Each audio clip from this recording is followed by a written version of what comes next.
So I am a faculty member in the Institute of Biomedical Engineering in Boğaziçi University, and I am the director of a platform that's called Neurotechnological Solutions Platform. That's a university industry collaboration platform governed by Boğaziçi University. And then we have a European university organization that is, Boğaziçi University is a founding partner of that. I am also leading the efforts in that. So we have a lot of engagements in neurotechnology. What I will do today is, after figuring out that I have a solution in Ankara Şehir Hastanesi, what I will do is threefold, maybe. I will be going into the innovation aspect of these rehabilitation techniques and go back to our lab's results. So I will be showing you a lot of data, basically, and try to deduce from there some new directions and maybe possibilities to innovate new motion-assistive devices. And then I will be giving you some information about the platform and NeurotechEU, the European University initiative. I don't know if you have seen this picture, but that's from Muybridge. He can be called as the founder of biomechanics, and what he was doing is just doing cinematography or photography. So he was filming people, and this was really long time ago. And before that, actually horses. So if you have a high frequency filming of a motion, then you can look at certain patterns of that. And in this case, that was done in Stanford in USA. The question was if the horse had moments of full lose of contact with the ground while he was galloping, the horse was, and they were trying to understand if that is the case, and they found that that is actually the case. So that is basically how biomechanics started, by analyzing the motion. And of course, my specialty is muscle mechanics, so I've been doing musculoskeletal biomechanics, and muscle is the motor for movement.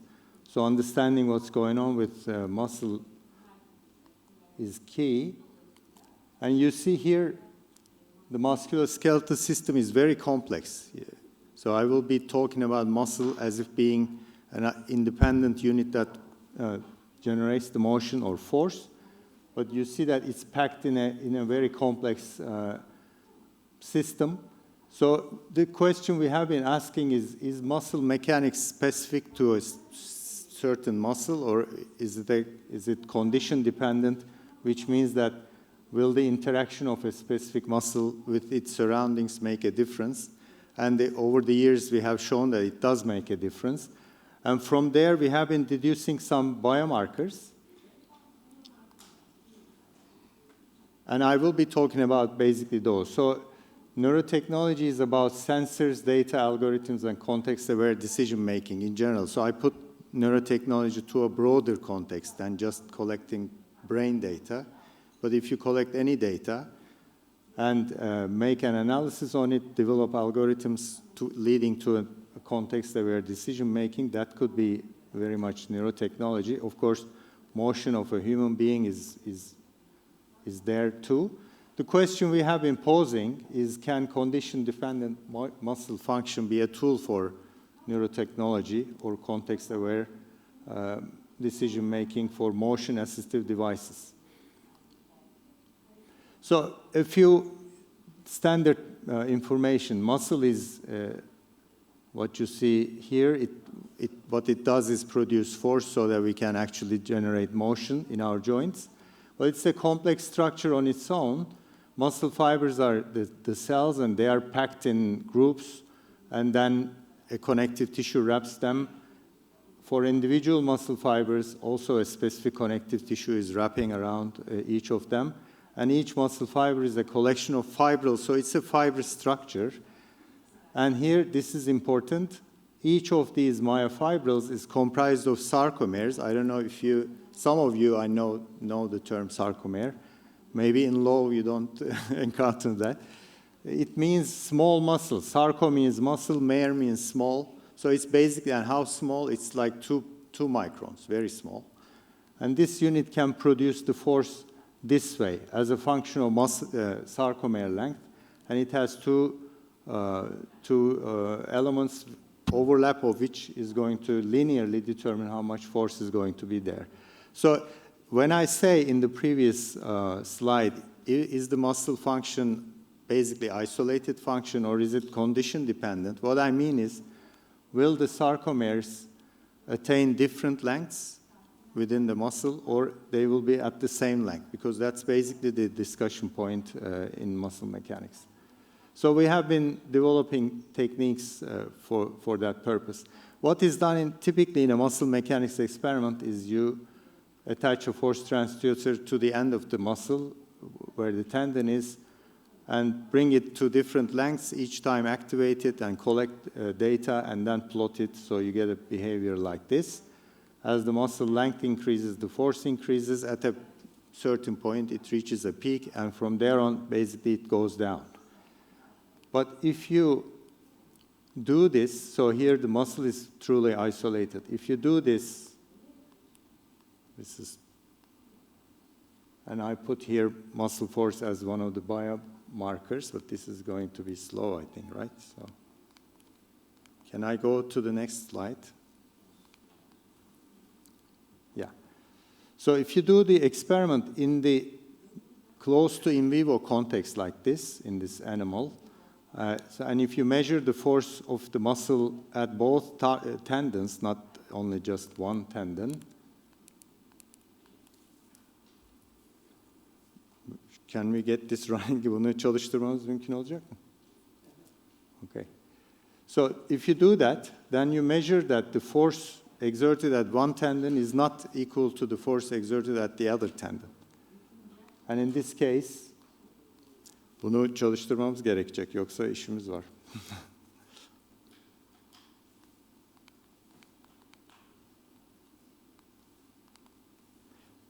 Çünkü birçok tık gerekecek. Hepsini size söylemem uzun sürecek herhalde. Şurada çalışma. So,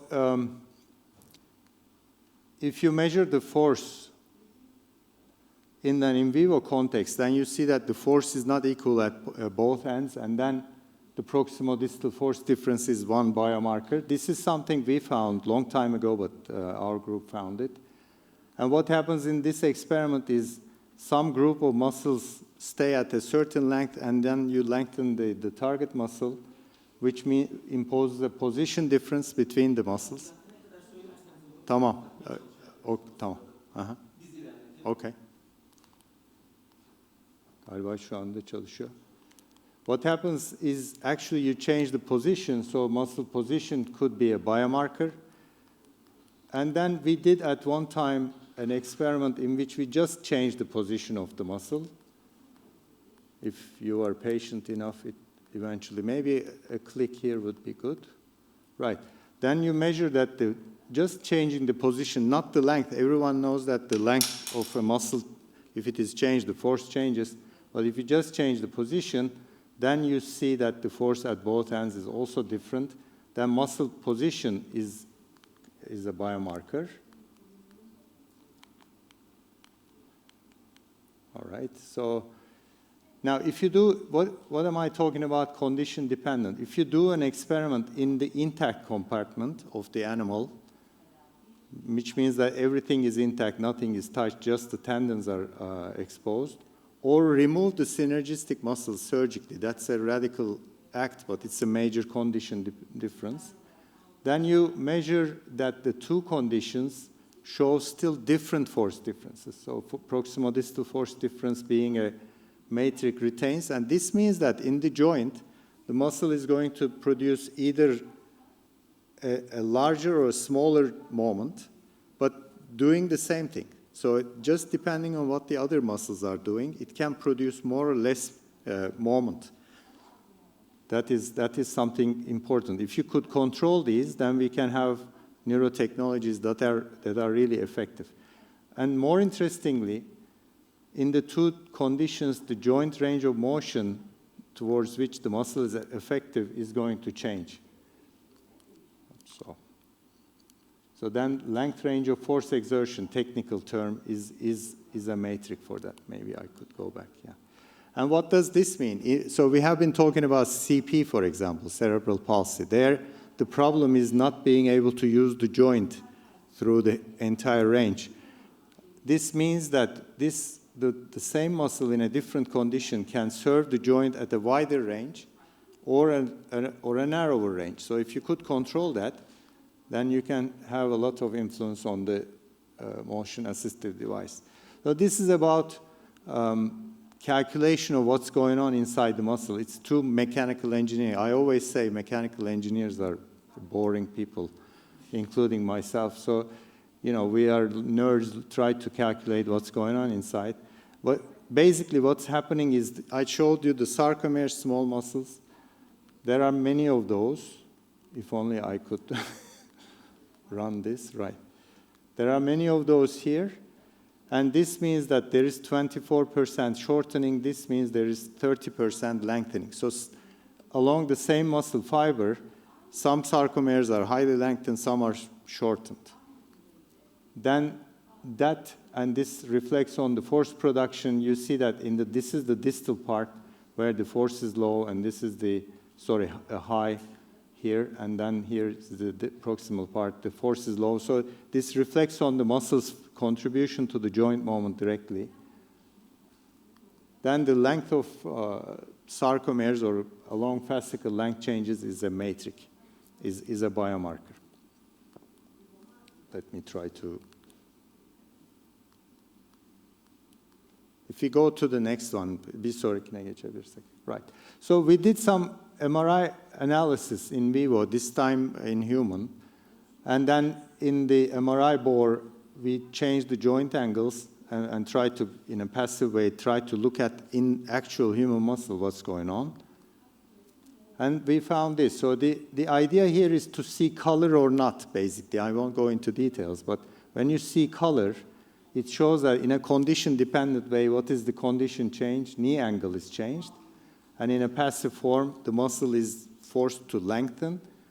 And despite the fact that the muscle is longer, not all of its sarcomeres are longer. Some of them are actually even shorter, because this is due to the connectivity of the muscle to the surroundings. Then this sustains this along fascicle length changes, being a biomarker. What happens in an active state? What we did is, in the MRI machine, we managed to sustain 20% of maximal voluntary contraction. Then again, you see these colors showing up. So I won't again go into details. But these are changing. And the heterogeneity of that has a meaning too. If the more heterogeneous this is, the more the range of joint of motion production will be. So it's a significant metric as well. Another example of that, I will show you a few others, just because they look nice, maybe colorful. And what you see here are the blood vessels and the nerves, and where they join into the muscle. Actually, these are the elements of mechanical interaction, and the force is acting on those. These are the deformations on those neurovascular tracts, we call them. And then the interaction with them, with the muscle, causes these sarcomere length heterogeneity. Another example. So these are different subjects, basically, we tested. But the same message is there. The details are not to be interesting at the moment. And then we studied kinesiotaping. We did another study with, so Seda is here that we did this study with. That's nice for me.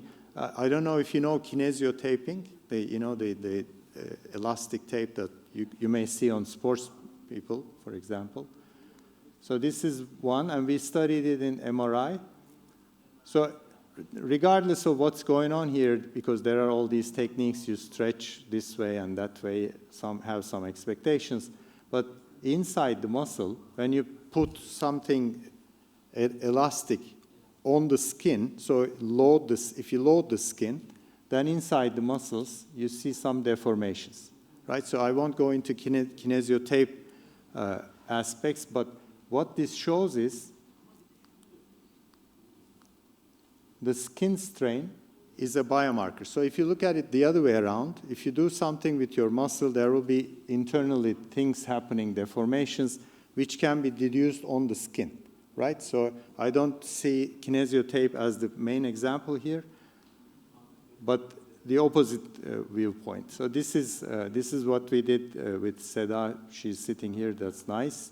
Recently, and looked at the along fascicle muscle fiber deformation. So when you have a force acting on your skin, then internally the muscle fibers change length. But if you look at it from the opposite direction, if muscle fibers change length, you can actually measure it on the skin, right? So that's why we think it could be a nice biomarker. These are the connectivities and this video didn't work, so I have to maybe pass that. But this is striking. This is a model, basically, of human lower leg in this case, but this is an entire person called transparent man, which shows that where you think your muscles are, there are a lot of other things, basically, right? And all of these are connected to the muscle, and when you change positions, lengths, and so forth, there are forces acting on these. This is a real version from MRI. And then those forces will affect local length changes and yield biomarkers. So this is basically the story. I won't go into the details of that. This thing comes again. So if you change the position, if at all you can. Belki bir iki klik iyi olur şimdi. Right, so when this happens, you can, just think of this is the muscle, these are springs that connects them to the mechanical ground. That's basically mechanical engineering. You know, everything is a spring, ground, and deformation, heavy metal stuff. So these springs, as they are stretched, they will be applying forces on the muscle that you see here, and others will be in other directions, different magnitudes. In the muscle fiber level also this will happen, and then the deformation will be heterogeneous. So the idea is, can we deduce all that with skin strain? And more about the connectivity, so let me not go into that. But the stiffness, so this is the connective tissue around muscle fibers, the stiffness of that.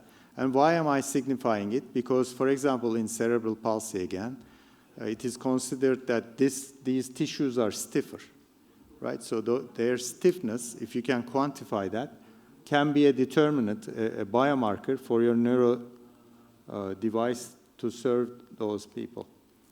I thought I removed this slide, but let me go fast. Maybe birkaç hızlı klik iyi olabilir burada. This is about the modeling, how we do it. If you're interested in birkaç tane daha slide'ı geçene kadar yapalım. I can always explain it. Yeah, bir tane daha lütfen. Tamam. So, and I will show you a few things about our Botox work. Do you know botulinum toxin? It's a toxin, basically. What it does is it blocks the nerve-muscle junction.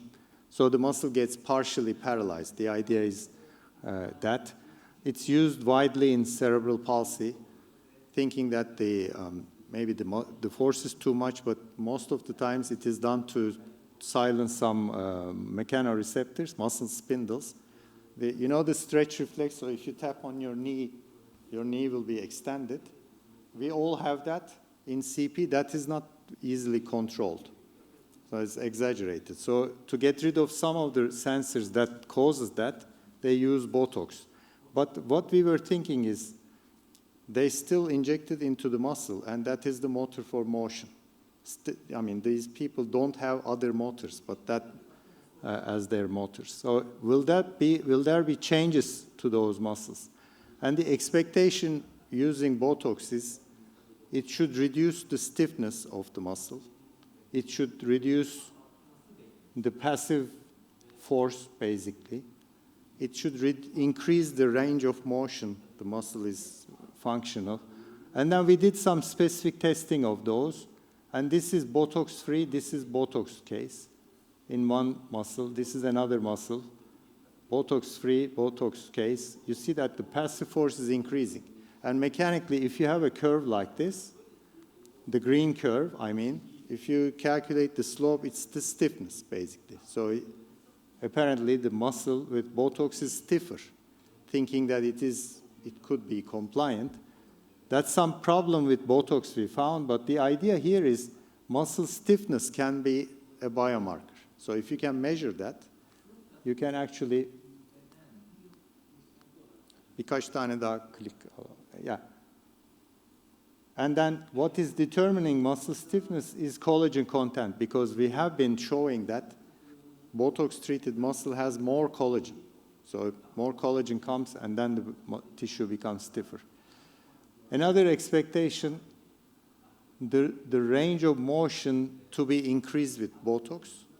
What we found consistently is that it either doesn't change or it decreases. Not increase, but decreases. So from here to here, you see the two lengths, which means that after Botox treatment, the range the CP patient can use the muscle will be narrower, even narrower.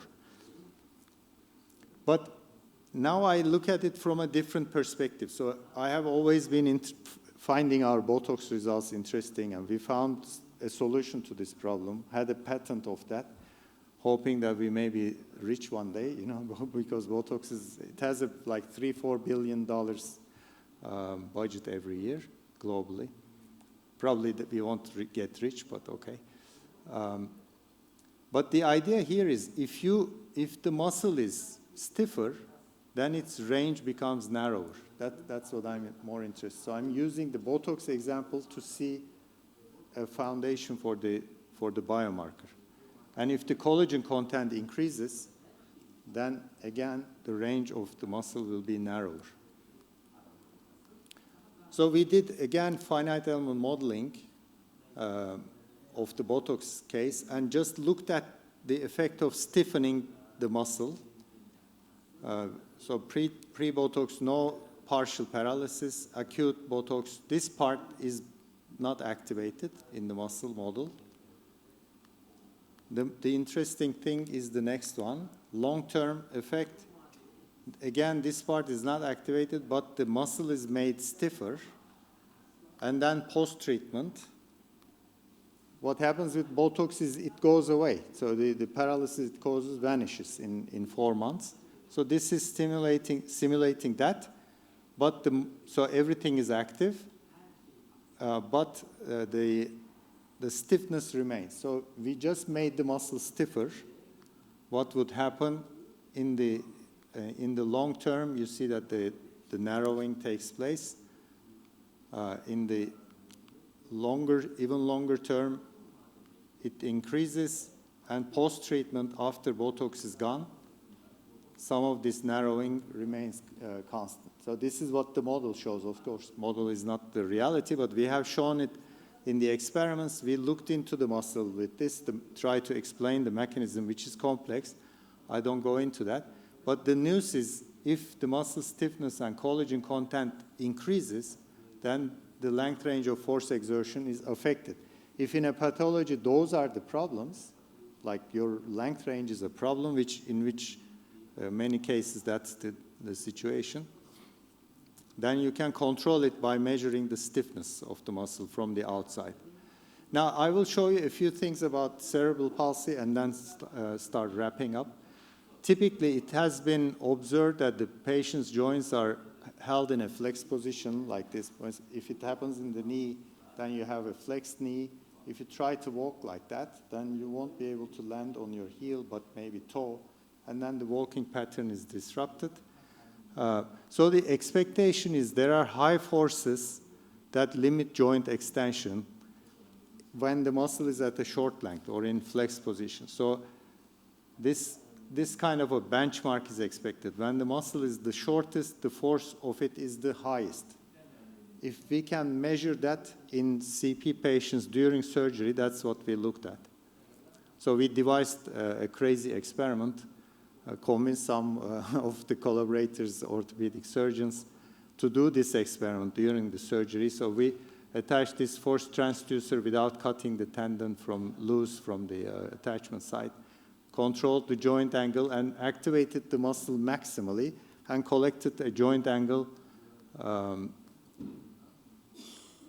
versus muscle force curve from actual patients. So these are, each of them are different patients.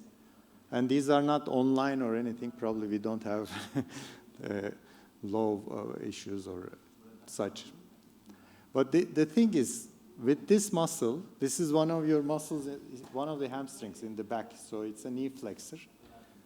It doesn't look like the benchmark we are expecting. So the high force is at an extended joint position, not in a flex joint position. So what we wrote in this paper is that the spastic muscle is not abnormal. We couldn't say it's normal. We said it's not abnormal. And now we tested another muscle. This is more of a convincing knee flexor muscle. Similar results, actually, if not worse, like high force at an even more extended position, except for this one, maybe. One of the patients showed the expected pathology. And now we looked at another muscle, which is even further, like the peak force is at a higher length.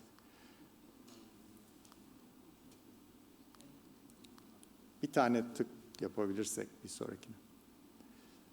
And then we did a more involved experiment. So we tested several conditions. In one of them, so we tested the muscle passive as well, but activated it alone, activated it with its synergistic muscles, and activated it also with an antagonistic muscle. So the claim here is the problem of CP people not being able to walk may come from the knee extensor. And this is a twisted viewpoint, I know, because the problem is too much flexion and you want some extension. But probably these muscles are coupled in a wrong way, we were thinking. That's why the extensor could be contributing to the problem. And then we actually showed it. We tested the hip at a different angle. What you see here is what happens during the gait of these patients. So the patients don't use this part of their curves during their actual gait. But here, if you activate other muscles, this is the target muscle alone. This is with other muscles. One thing that happens is the force increases, so there is more flexion force. The problem is sustained. And moreover, the peak force is shifting to a more flex position. So the problem gets even bigger. And from there, we decided that muscle coactivation patterns can be biomarkers, right, for neurotechnology. You won't believe it, but I will link it to all that to neurotechnology. And of course, EMG.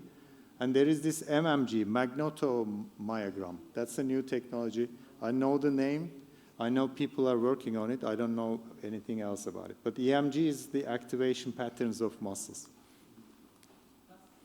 So recent work we have been doing is, can we characterize the ankle kinematics and kinetics, so ankle joint motion and joint movement of healthy individuals just by measuring EMG. So here machine learning comes into play. So we look at data that shows the motion, as Emre Hoca was describing. So the motion analysis is done, but also EMG is measured. And using the EMG, can we predict the joint mechanics and be away from he was right, these equipments are very expensive. Can we be away from the lab and just do with EMG? And how many of those? That's the question we ask. So what we do here, for example, is we measure 8 muscles, EMG from 8 muscles.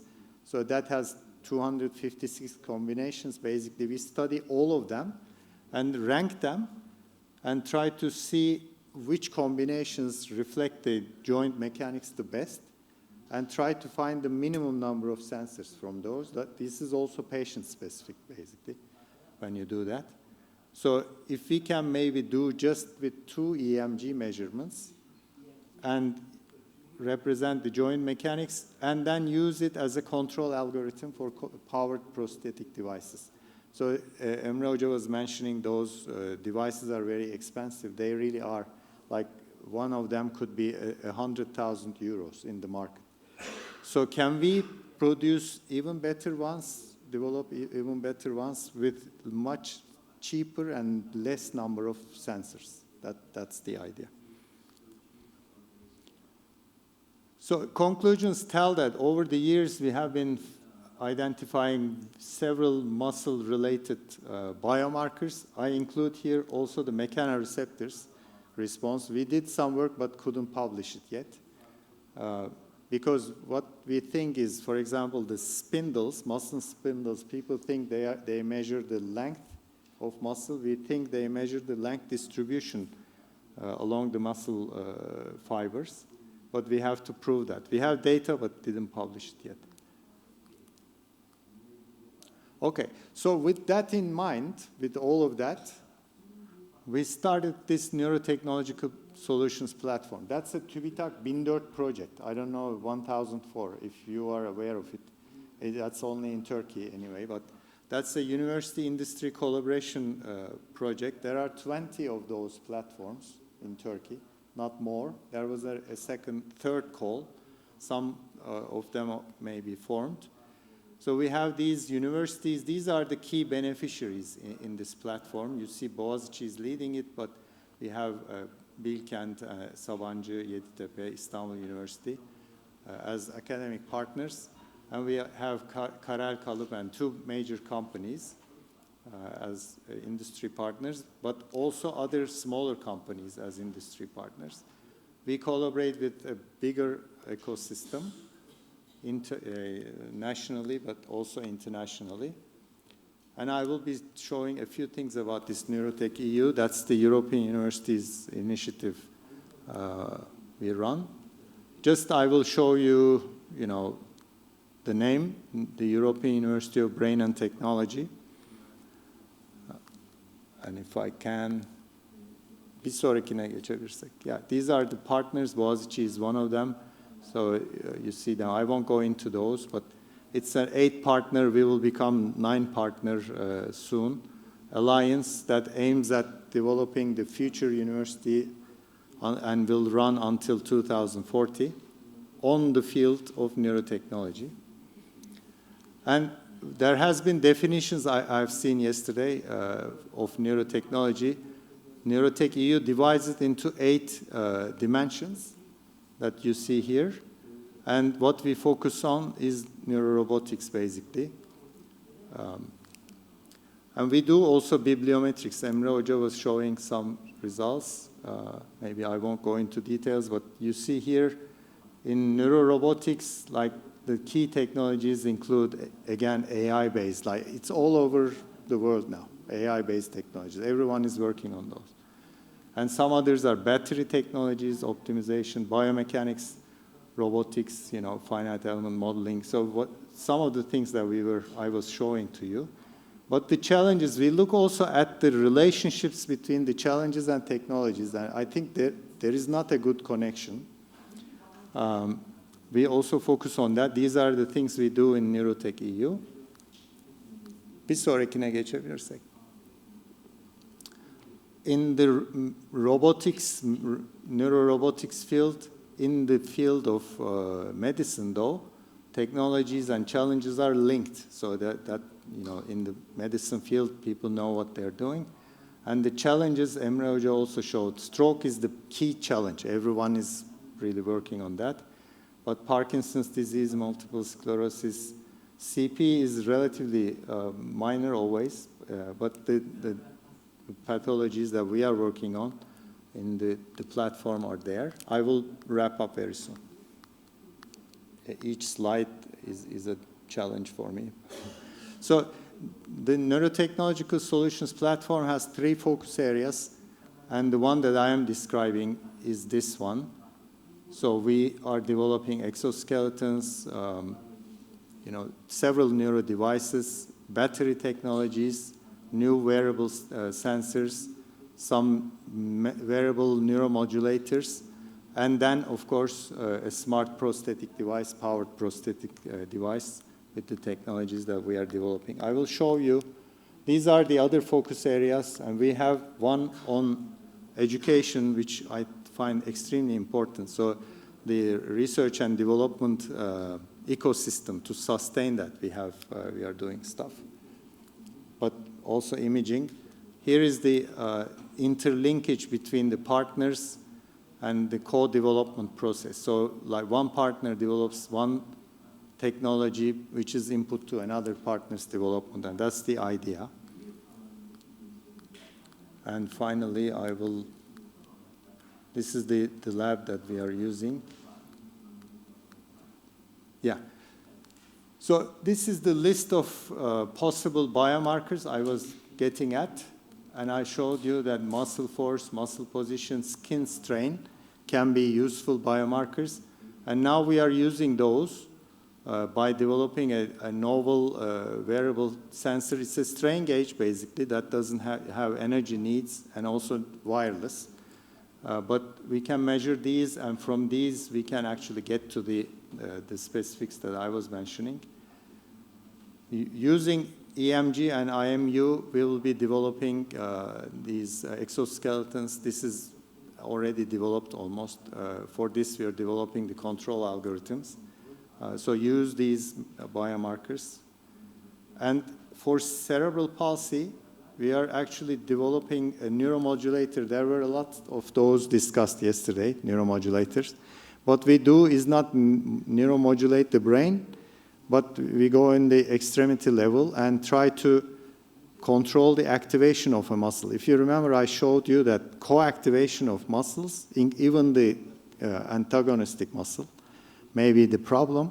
So we can actually deduce at which stage of the motion the problem is with using EMG and motion analysis, and maybe silence the muscle at that stage and try to improve the motion. That's what we are planning on doing. So with these acknowledgements, I'd like to thank you for your attention.